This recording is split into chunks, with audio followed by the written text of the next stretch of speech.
Chapter 3, Mishnah 2. The Mishnah describes the procedure for the withdrawal of the Shekalim.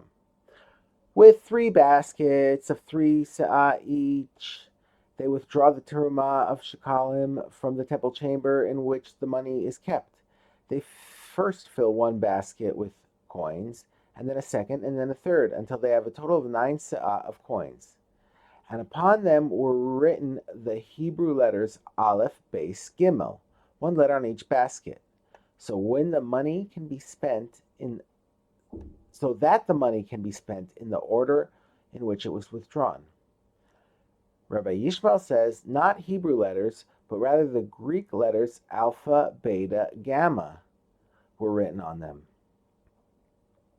Certain restrictions were placed upon the person who withdraws the Shekalim, so that he not be suspected of taking coins for himself. The one who withdraws the terumah of the Shekalim may not enter the chamber where the Shekalim are kept with a hemmed garment, or with a shoe, or with a sandal, or with tefillin or an amulet. For he might someday become poor, and people will say about him, he has become poor because of the sin of stealing from the chamber.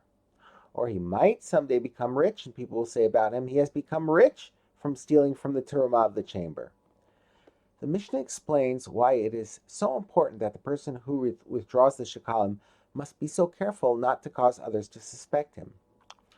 For a person must satisfy the scrutiny of people in the same way that he must satisfy the scrutiny of God, as it is stated in Numbers chapter 32, verse 22, and you shall be innocent in the eyes of Hashem and of Israel.